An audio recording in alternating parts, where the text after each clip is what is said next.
Tiene la palabra doctor Ballesteros. Muy buenas tardes. Cordial saludo al señor presidente, a todos los colegas senadoras y senadores, a la señora ministra de Salud, a los señores funcionarios de la Contraloría y de la Procuraduría que hoy nos acompañan, a los invitados especiales. Presidente, yo quería, antes de iniciar el debate, dos consideraciones muy precisas. La primera, que tuve la oportunidad de radicar en cada uno de los puestos de los senadores una carpeta con unos folios que contienen una información suficientemente certificada de algunas instancias que tienen que ver con el sector que maneja recursos del sector de la salud. Y la segunda, presidente, que hemos conversado con el senador Heche y que usted me permitiera, dado que así conversamos con el senador, me dispensara los minutos que no utilizó el senador para poder utilizarlos en esta intervención que vamos a hacer.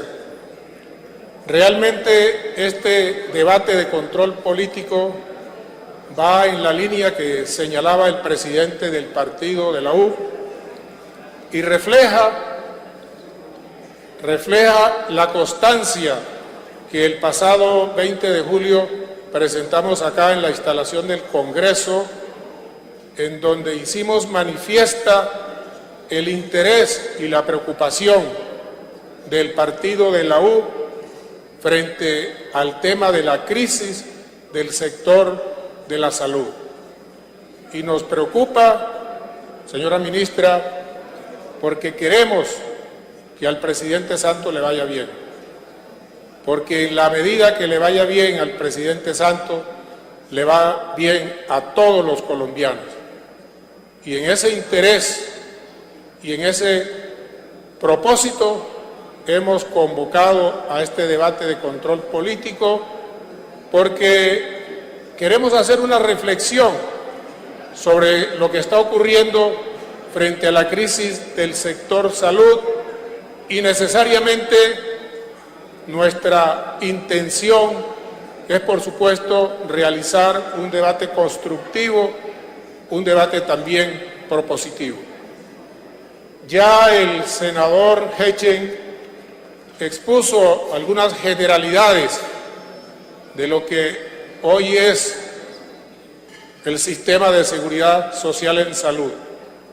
El sistema de seguridad social en salud, como bien lo conocen todos ustedes y seguramente muchos de los colombianos que nos ven también, es producto de la Ley 100, una ley que fue sancionada en el año 93 y que además del sistema de seguridad social en salud también tocó aspectos como el sistema de pensión, como el sistema de riesgos profesionales y otros servicios complementarios. Pudiéramos decir, para ser un poco pedagógico, porque este es un tema complejo, con muchos tecnicismos, con muchas palabras nuevas, que como señalaba en alguna oportunidad la senadora Gilma Jiménez en la Comisión Séptima, realmente este es un idioma distinto, senadora Gilma, para mucha gente. Pero yo he querido simplificar esta pedagogía que he pretendido hacer, señalando que el sector salud tiene unos actores principales: el gobierno, Ministerio de Salud, Comisión de Regulación en Salud, Superintendencia Nacional de Salud, unas aseguradoras o empresas promotoras de salud y unos prestadores de servicio. Y por supuesto, en esa cadena, al finalizar, están los usuarios. ¿Cómo funciona el sistema, su financiación y la prestación de los servicios? En el régimen contributivo, este régimen se nutre especialmente de recursos que vienen de los trabajadores formales, de los pensionados y de los independientes, a través de las cotizaciones que estas personas le hacen al régimen contributivo, y ese recurso se lo entregan a los aseguradores. Los aseguradores se lo llevan al FOSIGA, al Fondo de Solidaridad y Garantía, quien lo devuelve en una póliza o en una prima que se llama la unidad de pago por capitación, para que las empresas promotoras contraten la prestación de los servicios con la red pública o con la red privada. El régimen subsidiado, un poco más complejo, recibe recursos del Sistema General de Participación, del FOSIGA, del esfuerzo propio de las entidades territoriales, y similarmente le lleva esta modalidad de contratación a las empresas promotoras del régimen subsidiado para que esa contratación también se haga con los prestadores de servicio, o bien conocidas como IPS. Aquí la población objetivo, por supuesto, es la población más pobre, que generalmente se la titula como pobre a través del CISBEN. Realmente uno se preguntaría cuáles han sido las ganancias y las pérdidas después de casi 20 años de la Ley 100 y sus reformas en salud. Tuve la oportunidad de leer, de conocer dos trabajos que me parecieron lo más juicioso para sacar unas conclusiones.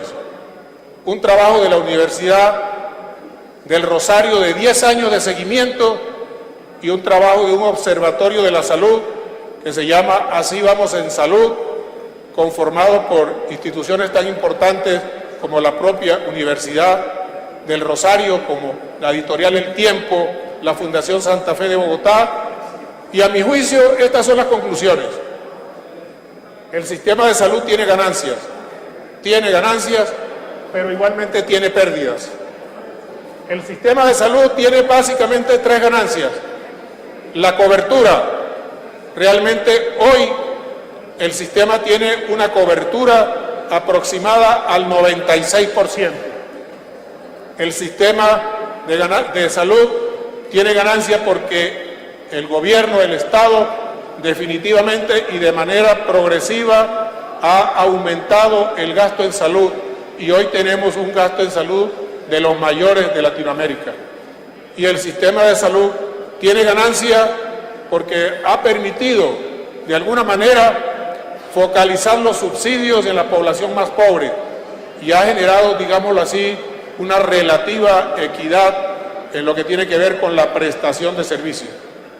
Pero el sistema de salud tiene pérdidas, y muchas pérdidas.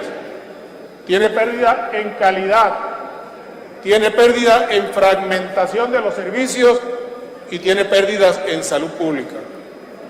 Y en el tema de calidad, para ser puntual, yo quisiera mostrarle a los señores senadores y senadoras unas encuestas de Gallup del mes de junio, porque repito, nos interesa la suerte del gobierno, nos interesa la suerte del presidente Santos, nos interesa la suerte de usted, ministra, y realmente estas cifras de Gallup son preocupantes, por decirlo menos. ¿Usted aprueba o desaprueba la forma como el presidente está manejando la calidad y el cubrimiento de la salud? El porcentaje de desaprobación está en el 66%.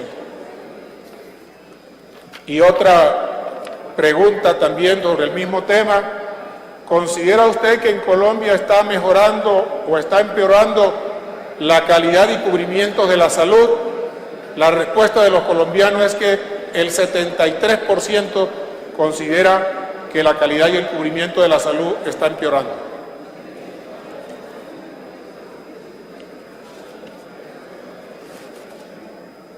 La siguiente, o la diapositiva que estamos mostrando, es la sumatoria de la cobertura en salud, que ya señalaba que está en el orden del 96%, una ganancia. Pero quiero ya centrar un poco la intervención en lo que yo considero son dos momentos, dos escenarios que está viviendo el sector de la salud. Porque esta crisis que hoy se está viviendo es una crisis acumulada, una crisis histórica, una crisis incubada desde hace por lo menos 15 años, tan pronto prácticamente se puso en marcha la Ley 100. Pero para efectos del debate, yo he querido señalar acá que son dos momentos que tiene esta crisis. Un momento coyuntural, un momento actual, un momento vigente, que es lo que yo llamo la crisis de la iliquidez y la crisis de la corrupción. No quiero referirme al tema de la corrupción, porque para ello están, por supuesto, de manera expresa los organismos de control con esa responsabilidad, y creo que lo han hecho con suficiencia tanto la Contraloría como la Procuraduría. Pero también hay un segundo momento, que es una reforma estructural que realmente todos los colombianos, los propios organismos de control y el propio presidente de la República está reconociendo que hay que mejorar, que hay que revisar, que hay que hacer una reforma estructural del sector de la salud, porque así como vamos, realmente la salud va a terminar en un colapso total. Vamos a referirnos en primera instancia, que me parece lo más importante, a la crisis coyuntural, a la crisis de iliquidez particularmente, porque esta es la crisis que hoy tiene a los hospitales públicos y también a la red privada al borde del cierre, al borde del colapso, al borde de la negación de servicio para los usuarios, para los colombianos. Y aquí viene lo que yo he llamado un agujero negro, un hueco negro, las cifras de las deudas del sector de la salud. Realmente aquí en el sector de la salud, en cuanto a la cartera, nadie sabe a quién le debe y tampoco se sabe cuánto debe. Esto, a mi juicio, es la mayor falencia, la mayor debilidad y, por supuesto, la mayor amenaza que ha tenido el sistema de seguridad social en salud a través de los años. Porque en la medida en que no haya un buen sistema de información que depure, que aclare las cifras, realmente yo pensaría que no va a ser fácil que pudiéramos no solamente precisar las cifras, sino sanearlas, que es lo más urgente que hoy está requiriendo el pueblo colombiano, que está necesitando o que están necesitando tanto los prestadores públicos como los prestadores privados. He tratado en este agujero negro de hacer un ejercicio frente a las cifras del sector salud y he recabado alguna información que he podido conseguir, que no ha sido fácil, de las cifras del sector. Aquí quiero presentar algunas de ellas. De acuerdo con información del Ministerio de la Salud, a corte del 30 de marzo, a la red pública le están debiendo 3 billones de pesos aproximadamente.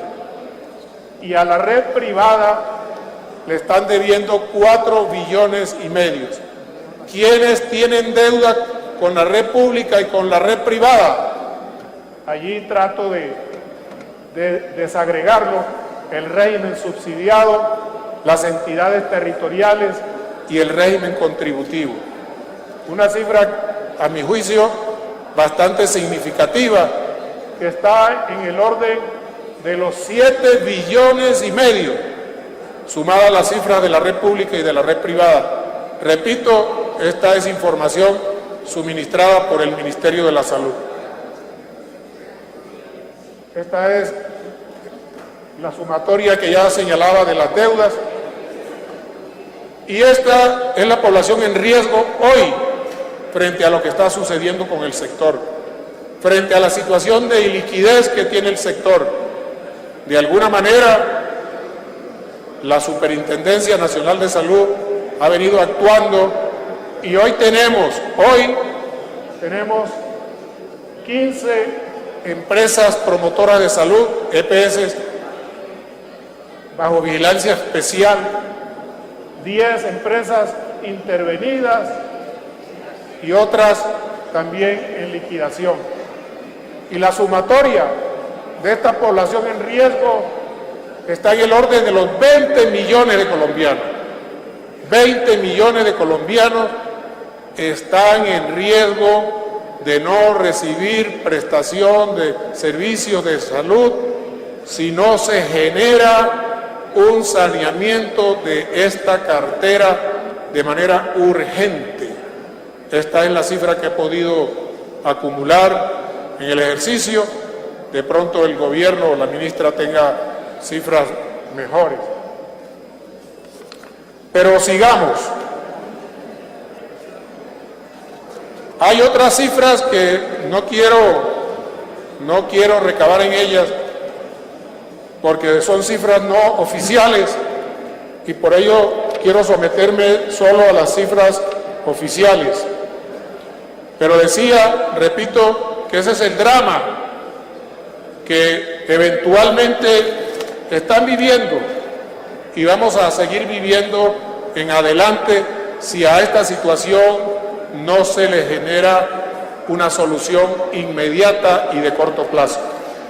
Si ustedes me permiten, quiero presentar 2 videos de la situación del drama en salud que pueden mostrarnos de manera patética lo que está sucediendo en el sector.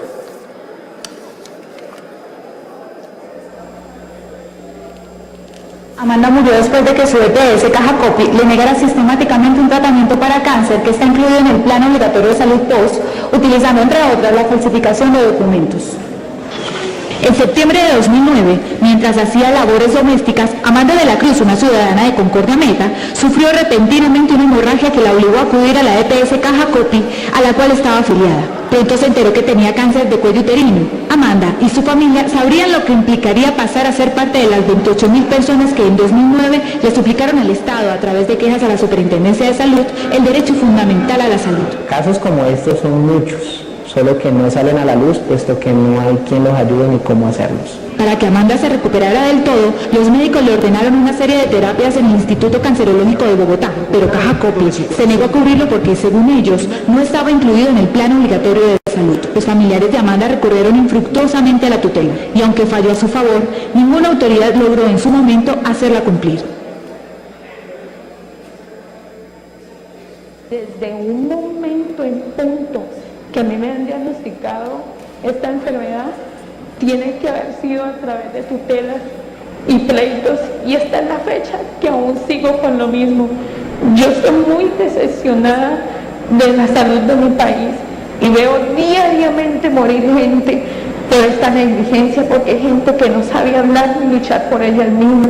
Por eso desde ahí estamos formando esa asociación que se llama Razones por qué Vivir, porque nos queremos unificar. No me quiero morir sin dar la pelea, y que por lo menos el Estado o el presidente mire a ver qué va a hacer con nosotros, por Dios. ¿Cómo es que nos van a seguir matando, asesinando de esta manera? Eso es de matarnos, eso es condenarnos a... Amanda murió después de que su EPS Caja Copy... Esto es parte del drama humano que seguramente ustedes todos los días ven por la televisión o escuchan por los noticieros de lo que está sucediendo con los usuarios del sector de la salud, especialmente los colombianos más pobres. Pero igual también hay otras situaciones y otras circunstancias que nos están demostrando la situación de crisis que está viviendo el sector. Tuve la oportunidad de recibir ayer una información de la Defensoría del Pueblo, en donde con tablas se nos está mostrando que el número de tutelas por salud dentro de la integralidad de las tutelas que se presentan ocupa el mayor porcentaje. Y peor aún, que un buen número de esas tutelas, son por servicios POS. ¿Qué quiere decir esto? Que esos servicios no deberían ser entutelados porque están en el plan obligatorio de salud. Esta información la va a presentar la Defensoría del Pueblo en agosto para conocimiento de todos los colombianos y realmente las cifras son alarmantes. En el régimen contributivo, en el año 2011, hubo 64% de tutelas por concepto de POS, es decir, procedimientos, medicamentos que estaban incluidos en el plan obligatorio de salud, senadora Gilma. Y en el régimen subsidiado el porcentaje fue mayor, alcanzó al 70.26% de las tutelas POS, por concepto POS. Esto pensaría, ministra, que requiere de una inspección, de una vigilancia pero muy especial, valga la redundancia, muy especial de la Superintendencia Nacional de Salud, porque no entiende uno cómo se presentan tutelas para solicitar servicios que las EPS tienen la obligación de suministrar. Recientemente el gobierno igualó los planes de beneficio, lo que se llama el POS, a partir del 1 de julio. Sobre este tema hay inquietudes y preocupaciones. Para algunos, y yo me incluiría entre ellos, realmente genera equidad, porque hoy todos los colombianos, tanto los del régimen subsidiado como los del régimen contributivo, van a tener un plan de beneficio igual, una prestación de servicio totalmente igual.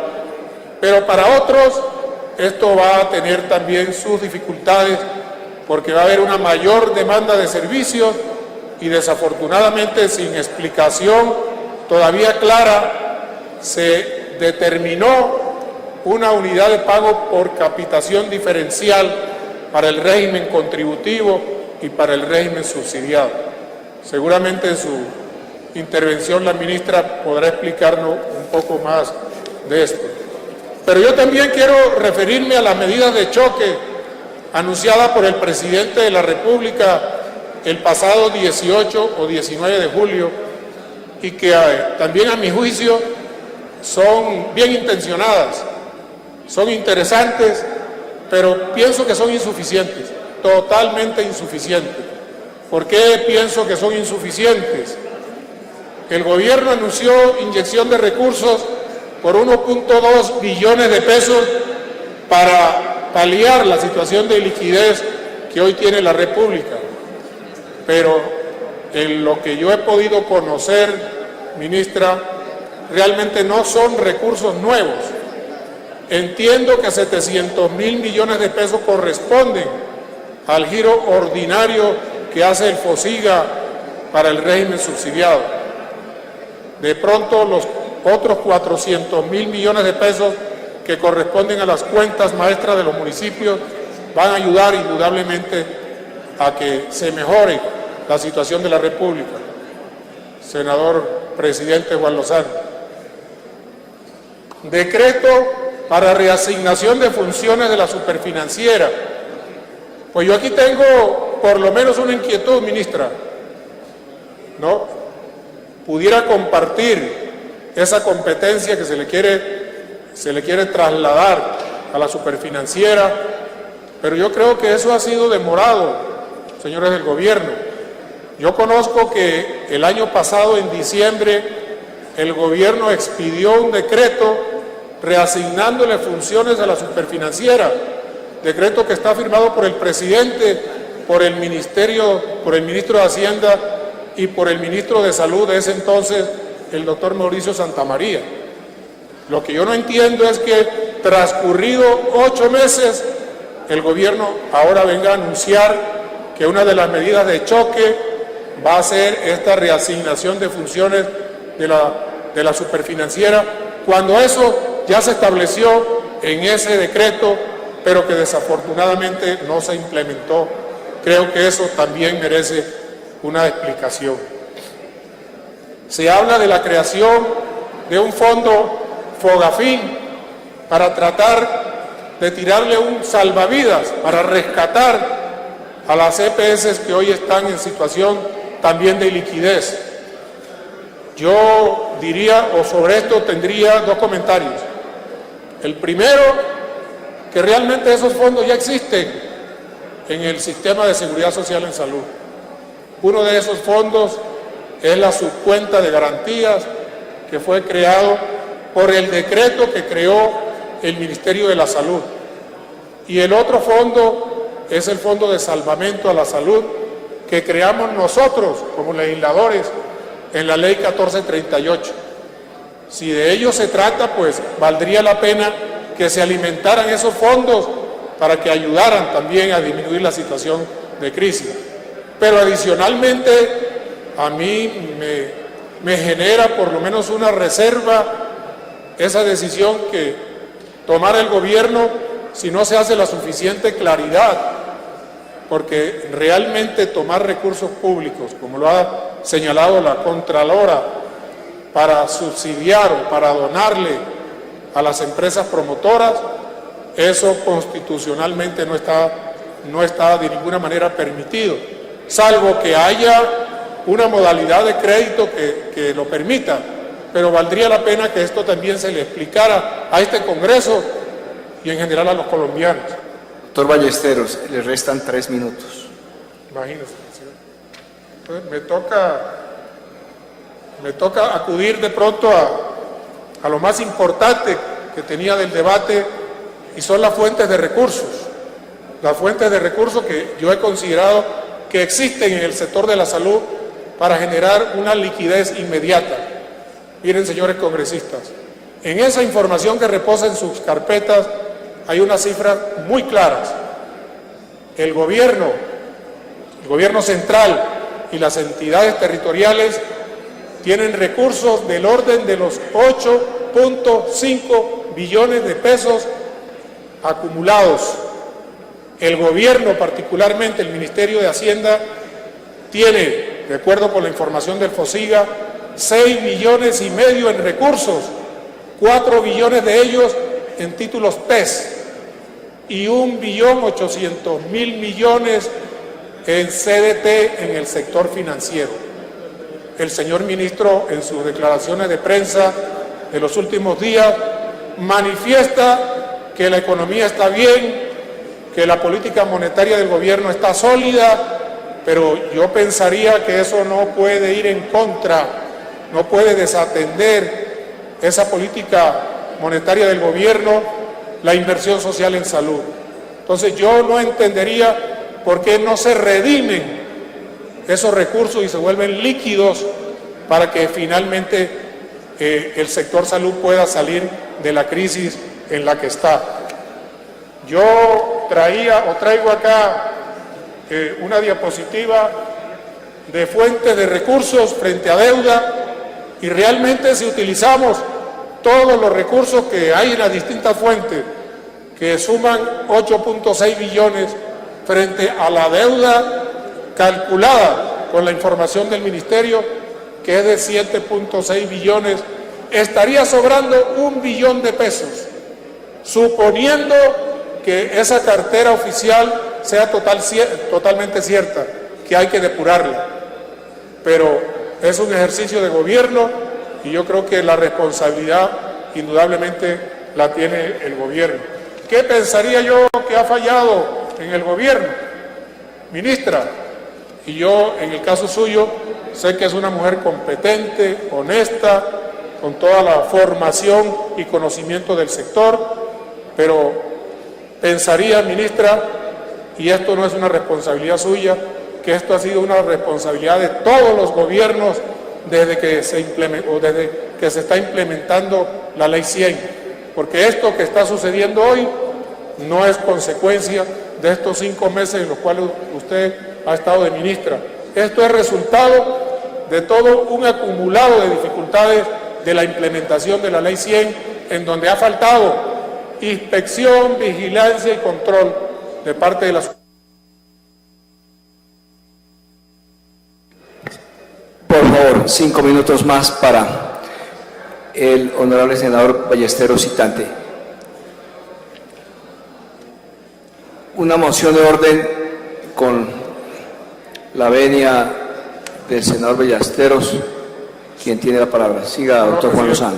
Gracias, presidente. Soy testigo del trabajo intenso de preparación que hizo el senador Ballesteros. Yo quisiera rogarle que usted le pudiera conceder unos minutos adicionales para que termine. La plenaria está atenta, es temprano. El senador Ballesteros ha hecho un estudio juiciosísimo, tiene una explicación profunda. Entonces yo quisiera rogarle, señor presidente, que le conceda unos minutos adicionales suficientes para que el senador Ballesteros pueda, sin tener que apresurarse, dentro del marco respetuoso que él siempre ha observado, poder terminar bien su exposición. Es para pedirle que le dé esa tranquilidad, porque la plenaria está atenta, lo estamos escuchando con respeto y ha hecho un gran trabajo. Continúe, doctor Ballesteros.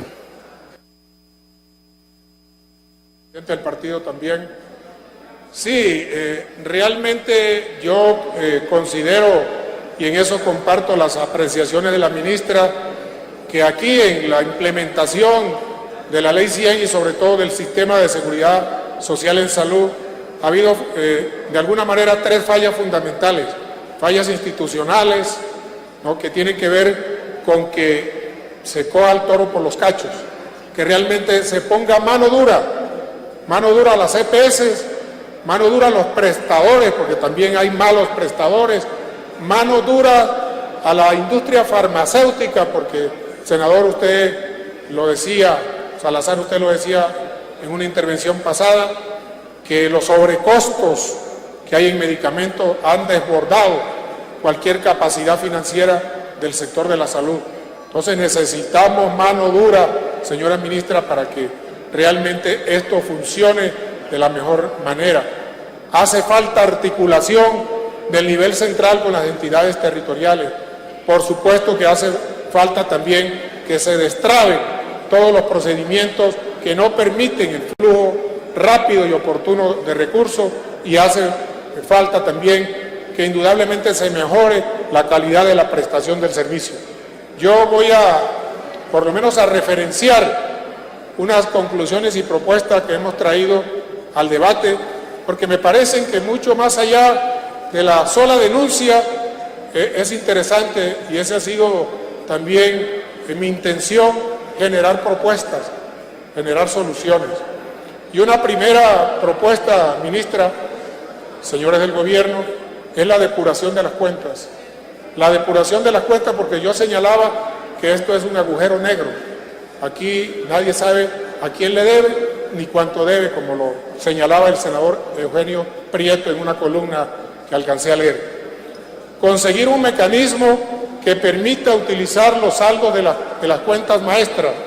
Es un término también muy técnico del sector de la salud, las cuentas maestras, pero lo que es claro es que en esas cuentas maestras hay cerca de 2 billones de pesos que pueden ser utilizados de manera rápida, de manera inmediata.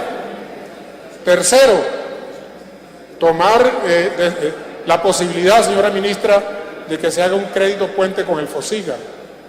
Un crédito puente para que el FOSIGA le haga un préstamo a la CPS y que el FOSIGA le descuente ese crédito de los porcentajes de administración del aseguramiento, pero con la condición, eso sí, ministra, de que esos recursos vayan vía giro directo a los prestadores, que de ninguna manera le lleguen a los aseguradores.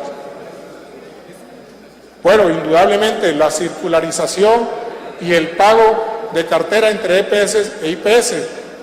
Todos conocemos que esta serie de trabas, de dificultades, de falta de agilidad en los procedimientos, de alguna forma también ha contribuido a la crisis del sector. Básicamente esas serían mis recomendaciones, y también para finalizar quiero anunciar que vamos a presentar, o ya estamos radicando, dos proyectos de ley que tienen que ver con el sector salud, uno de ellos redefiniendo el rol de las EPS. Algunos consideramos que el elemento perverso que ha generado que las EPS no hayan funcionado como debe ser es el manejo del dinero. En ese proyecto nosotros pretendemos que se le quite el manejo del dinero a las EPS, que no sean ni recaudadores ni pagadores del sector, que simplemente cumplan unas funciones administrativas que no tengan, por supuesto, nada que ver con el dinero, porque el dinero es lo que ha llevado a que estas EPS, estos aseguradores, no todos, pero muchos de ellos, asuman una posición dominante ante los prestadores y ante todos los demás actores del sector de la salud, incluyendo a los médicos. Y otro proyecto de ley estatutaria, el primero lo hemos radicado con el senador Delgado del Partido Liberal y el segundo con el presidente del Congreso, senador Roy Barreras, un proyecto de ley estatutaria para darle respuesta al derecho fundamental a la salud. Y termino con estos pronunciamientos, porque esto que hoy estoy diciendo no son manifestaciones solo mías.